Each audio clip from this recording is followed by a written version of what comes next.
I love the inflation. Everything was going well, and I said, I hate to do this to you guys, but Iran's going to have a nuclear weapon very soon. But now I'm going to take it down a little bit because we cannot let Iran have a nuclear weapon. When the war is over, yes, it's coming down. I know you can't. It's going to come down like a rock. President Trump, not fazed by the latest economic data, telling reporters, I love the inflation. It comes as the so-called... I love the inflation. What are we doing? Don't get started, everybody. That would be like Keith Everybody? That would be like Keith Richards in a police station just blurting out, I love the cocaine, man. I love the cocaine. I mean, It is so I early. love the inflation, Willie. Why? I was trying to just what's go he doing straight here? through here. I mean, we've had blurred, he calls affordability BS. He's like, I love the inflation, man. I mean, what's going on here? It's incredible. I mean, this comes a couple of weeks after I don't care about people's financial situations. There's now this entire catalog of lines where he's just saying the worst possible thing you could say if you were trying to, let's say, keep your party in power in the fall. Yeah, well, it's really incredible. You got to wonder why you don't care about that. Nobody doesn't not care about that. I want to talk about something that happened, Mika. Last night, there's a pickup game. Yeah, I know. On the corner of, I think there's a basketball game. I didn't see it. I'm kind of in this little mirror thing. You know, is it better for Boston to win or New York to lose? In all things. But I understand, Willie, that a basketball game broke out after some sage was spread around the neighborhood block. Kids came out and played a little bit of basketball on the corner of 7th and 33rd. What happened? Yeah, I was there. I happened to be walking by with a beer that I bought in a brown paper bag at the bodega, looking through the chain link fence, watching this pickup game. Oh. No, I was at the Garden last night for the most extraordinary sporting event I've ever seen in person, especially given the stakes that it was the NBA Finals. The New York Knicks were by my son and by others. But midway through the third quarter, I said, this is the most dispiriting game I have ever watched. My team has finally got this opportunity. They're blowing it. But, a little bit of help from the rest, but mainly themselves. San Antonio was just running them out of Madison Square Garden, and I gave up. Right. In the middle of the night, my dog gets sick. I go out to walk him. I pick up my phone. I have 30 texts from all my friends saying, wasn't that the most unbelievable game you've ever seen? So I have learned the lesson the hard way. Never give up. That's a bad night. Never give up on the home team. Never give up on the Knicks. I've learned my lesson. Never give up. Never give in. And of course, Caddy K is here just to remind all of you, as Jackson Lamb would say, it's not the hope that kills you, it's the knowledge that it's the hope that kills you. So, but I am feeling a lot of hope around this table this morning, Joe. So I hope that it's not the knowledge that it's the hope that kills them. There's a lot of hope 80% likely now. You've still got more games to play, guys.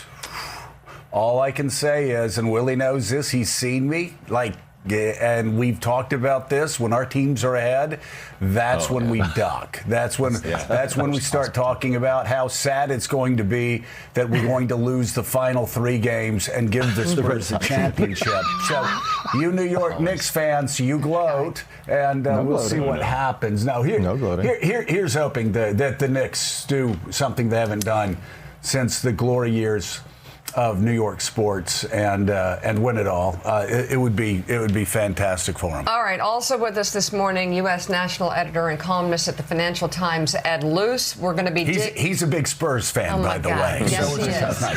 We're going to be going through. We're going to be going through yesterday's closed-door meeting, deposition before the House Oversight Committee, Bill Gates, into its investigation into Jeffrey Epstein. Also, we have more on the new reporting by Maggie Haberman and Jonathan Swan on the struggle within the White House to contain the fallout from the Epstein files. It's incredible. And once again, President Trump has thrown the SAVE Act back into things. So we want to talk about that. But first, the big story this morning. The United States and Iran traded strikes this morning. President Trump told Fox News the U.S. fired 49 Tomahawk missiles missiles toward Iran, along with bombing by fighter jets, after saying earlier in the day Iranian leaders were taking too long to negotiate. The president also, once again, warned strikes would continue if an agreement is not reached. Iran retaliated to the latest U.S. attacks by targeting U.S. bases in Bahrain, Kuwait, and Jordan. Sirens sounded in Bahrain. Kuwait's airspace was temporarily closed, and Americans in Jordan were warned to take cover. There is also escalated tension in the Strait of Hormuz, which the Iranian military has now completely ordered to be closed to all vessels. You know, Mika, like we said yesterday, the president has been way too eager for a deal, and he's paid for it. The Wall Street Journal editorial page has a new piece out this morning, and it's called "Trump Needs a New Iran Strategy." It goes on to say Iran's large strike on Kuwait's airport was not a big deal, Mr. Trump said. A mere tit for tat. He said the same for Iran's Sunday strike on Israel, urging it not to reply since the missiles didn't hurt anybody.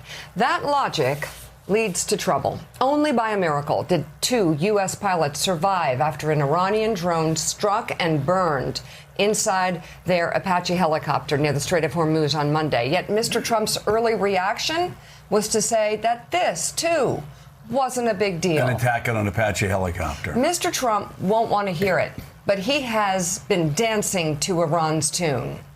He will have to break from it or go down as losing the war politically despite the early military gains. Mr. Trump still hopes for a diplomatic breakthrough, but even the press's favorite unnamed Pakistani officials are now downbeat. As long as Iran believes Mr. Trump is stuck with no alternative, it will squeeze him in the talks and in Hormuz.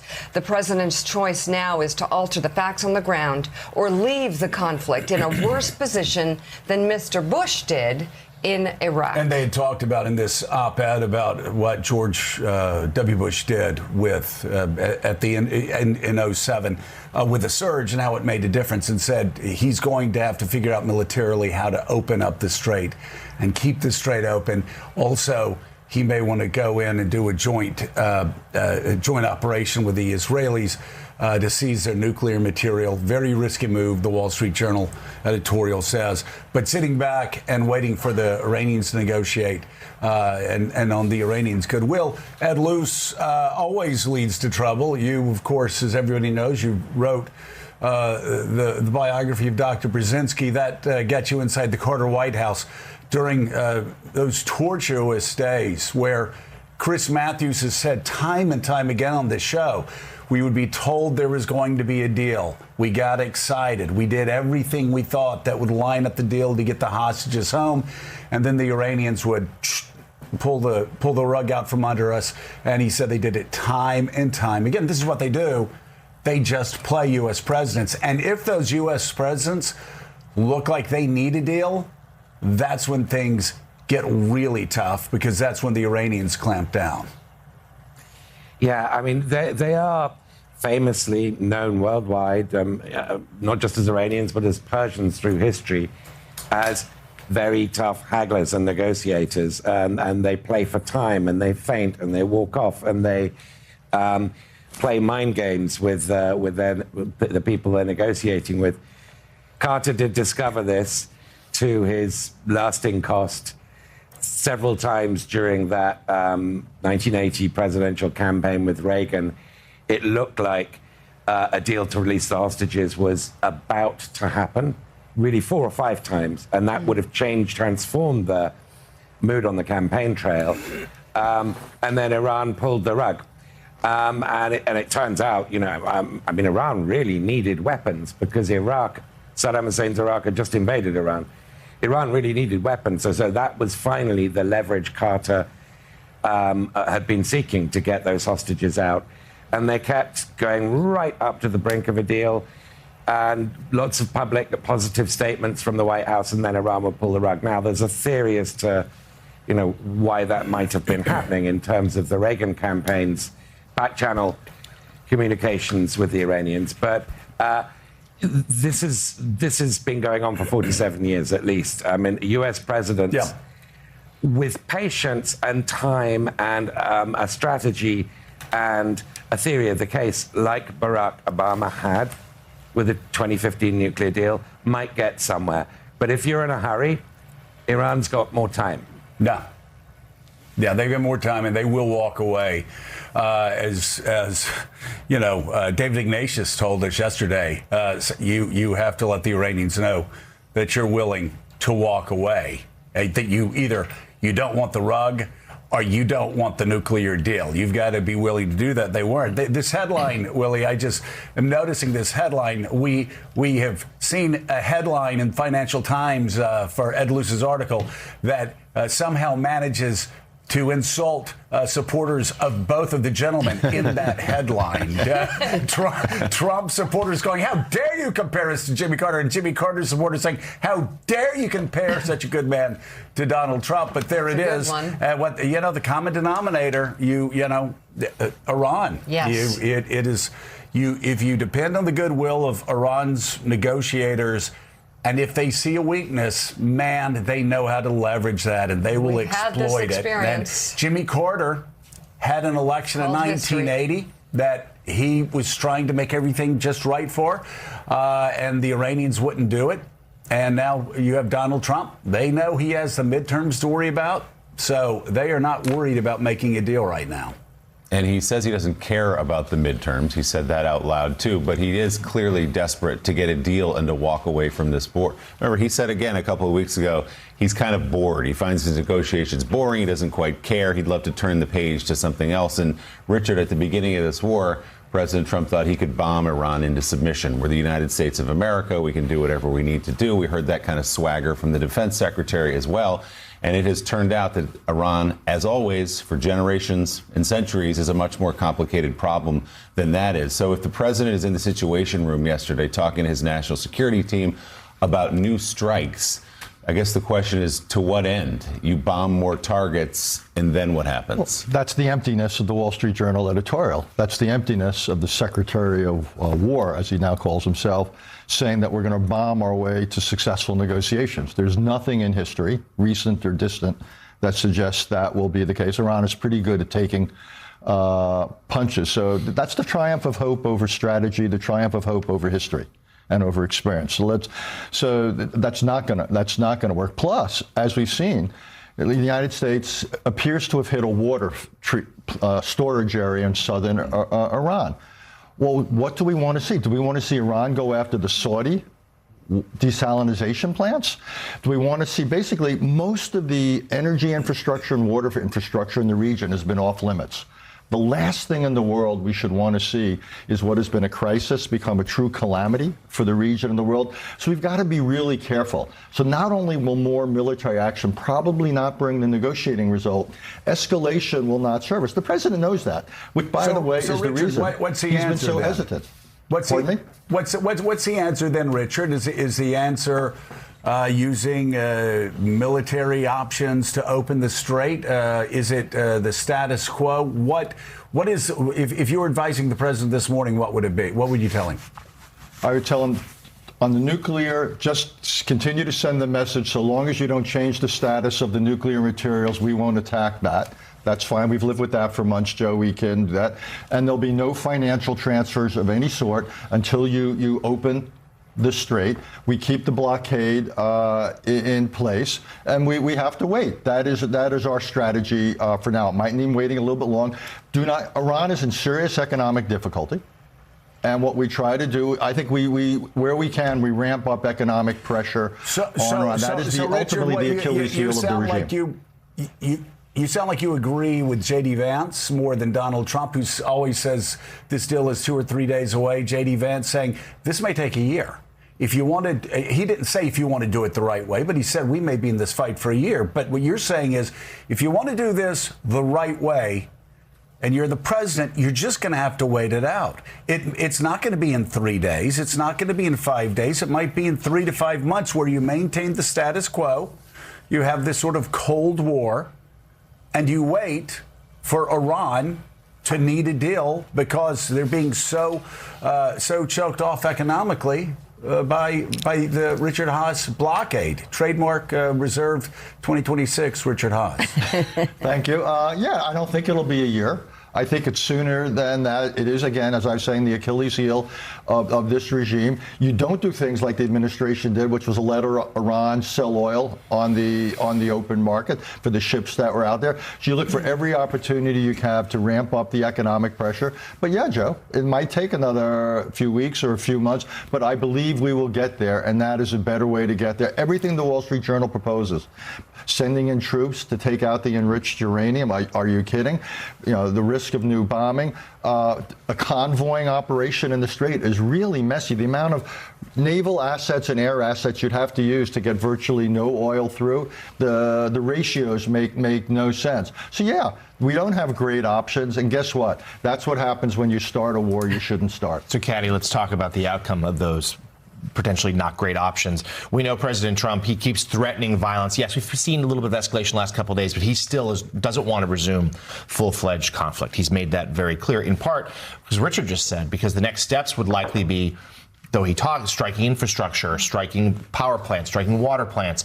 And not only would that potentially create a humanitarian crisis in Iran, but more than that, more immediately, that would be Iran striking back and doing the same to its neighbors in the region. So if we do just settle into this sort of Cold War, like low-level hostilities, what that's going to do is keep energy prices really high for a long time as we barrel towards the midterms. Yeah, and every week that the energy price is higher, we're getting closer to November when that vote takes place. I think the only downside of what Richard's suggesting is that we could be reaching something of a more critical moment in energy prices from what I'm hearing, that U.S. inventories are the lowest they've ever been on record at the moment because so much oil is getting exported from the United States. The Chinese have been holding off on imports of oil, which is partly why the prices have not got higher, but that could change too. Now, the Iranians are getting some out. They're getting some out by truck through Pakistan. They're getting some out by truck through Turkey. So, yes, they're in a financial squeeze, but they are managing to export about half of what they were exporting before. They're not totally up against the wall in terms of their finances. So if this takes a while, the question is, there are two parallel tracks. How long do we wait, and how much is it going to take before the oil prices really spike? And then I think you have a political situation here that is not tolerable. I think the president can manage the situation here at the moment. But if we see this summer an extra spike in gas prices at the pump, that's going to cause him even more problems and make him want to wrap this up quicker. You know, Caddy, great point. And I've just got to say, I want to just tell you really quickly, I was in New York and, you know, walking down the street with Willie, we were going to off-track betting, which is what we usually do after our 4-martini lunch. And can I see Caddy, please, since I'm talking to her? Oh. TJ, you're so rude. And I had somebody from Australia come up, and this is not an unusual thing. People in Australia actually follow this show a good bit, and they'll come up, but they run up to me and they go, "Oh my God, Joe Scarborough, Joe Scarborough." I go, yeah, we do Morning Joe. They go, "Do you know Caddy K?"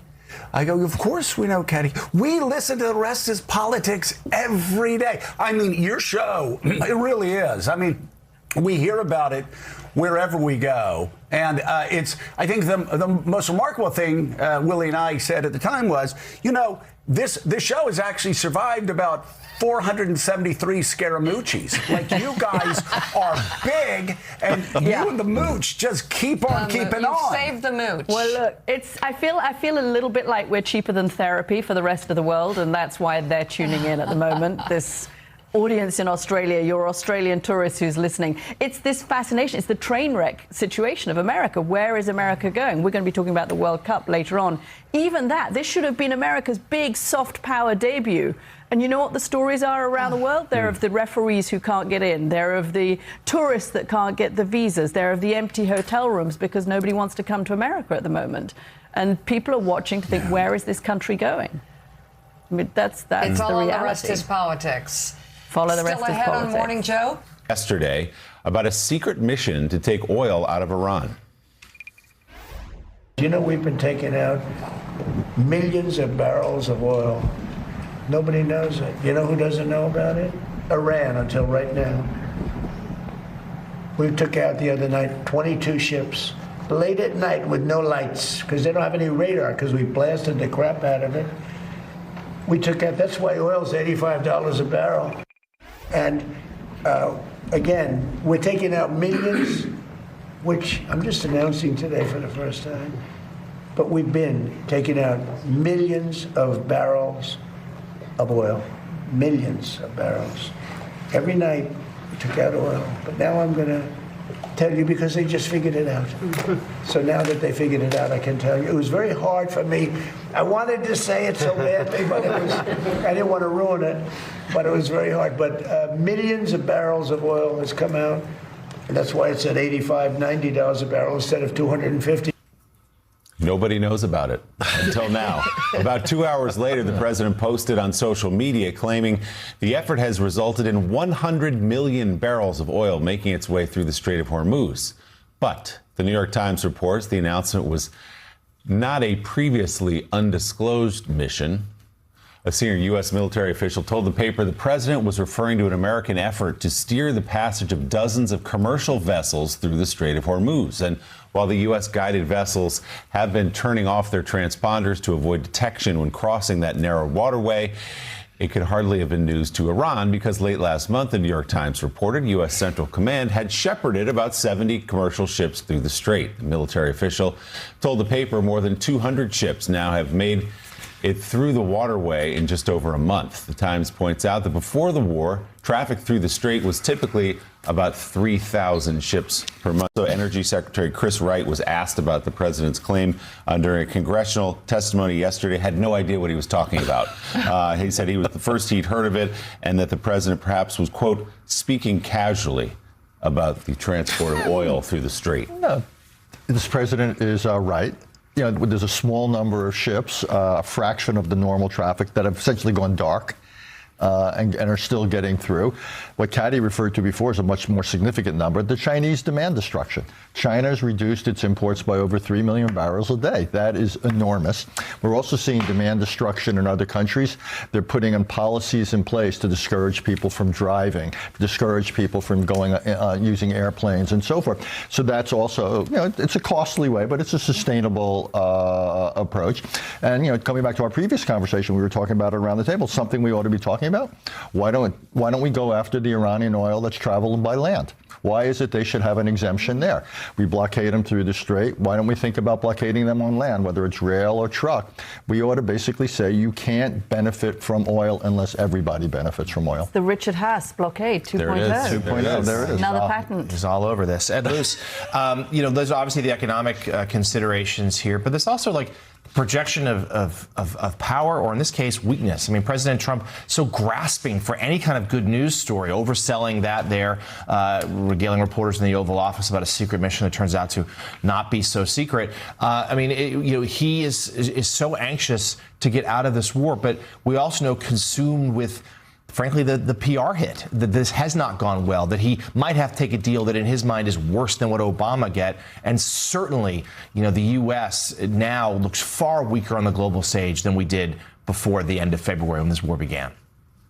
Yes, I can't help. I've been chuckling since Joe's mention of Keith Richards, the idea of President Trump snorting lines of inflation from his desk is just not going to leave me. But yeah, the idea that Pete Hegseth, you know, that we're bombing to negotiate, there isn't much left to bomb. You know, all the big military targets, the Navy, everything's really been hit. Now, of course, there is all the time the Iranians are sort of setting up new missile production sites and drone production. So there's a moving target there.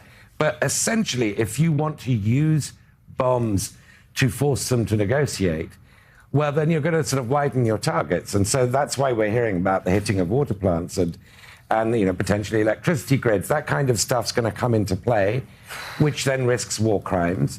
But it also risks Iran doing what it did in mid-March after the Americans and the Israelis hit the South Pars gas field, its massive gas field.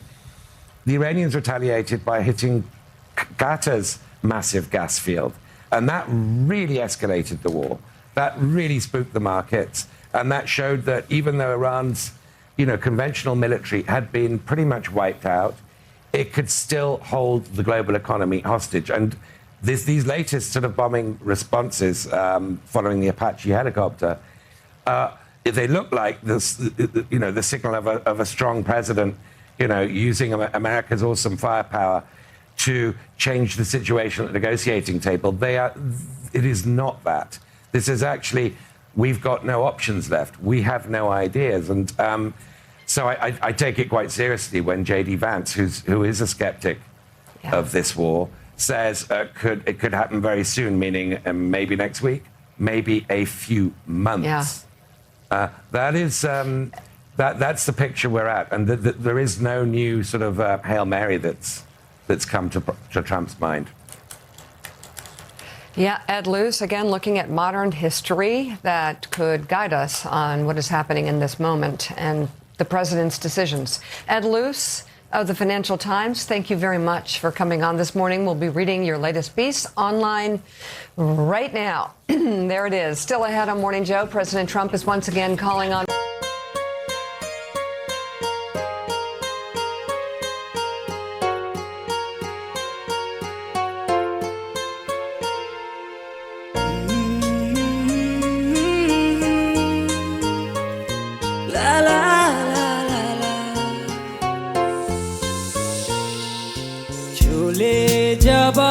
সে সময় কেন তাকালে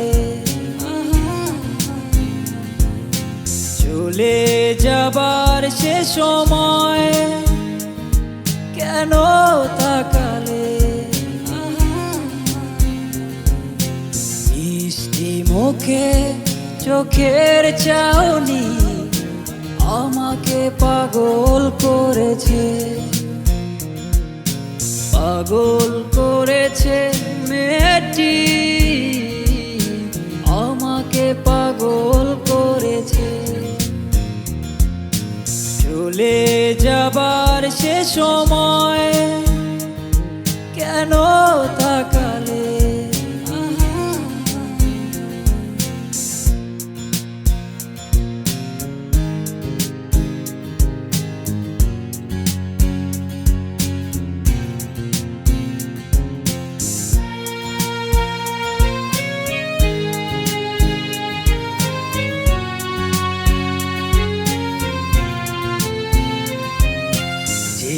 মাটিতে পা ফেলবে সে মাটির ধুলো হয়ে থাকবো গায়ে জড়িয়ে যেই মাটিতে পা ফেলবে সে মাটির ধুলো হয়ে থাকবো গায়ে জড়িয়ে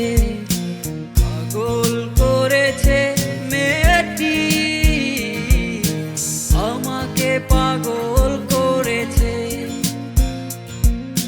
চলে যাবার সে সময় কেন তাকালে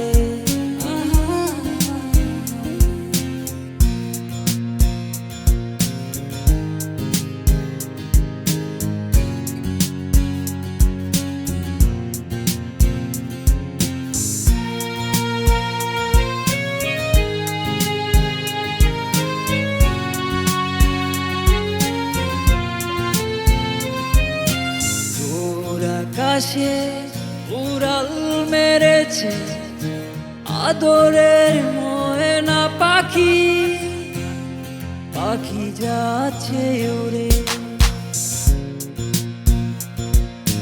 দূর আকাশে উড়াল মেরেছে আদরের ময়না পাখি পাখি যাচ্ছে উড়ে পাগল করেছে মেয়েটি আমাকে পাগল করেছে চলে যাবার সে সময় কেন তাকালে মিষ্টি মুখে চোখের চাউনি আমাকে পাগল করেছে পাগল করেছে মেয়েটি আমাকে পাগল করেছে চলে যাবার সে সময় কেন তাকালে চলে যাবার সে সময় কেন থাকা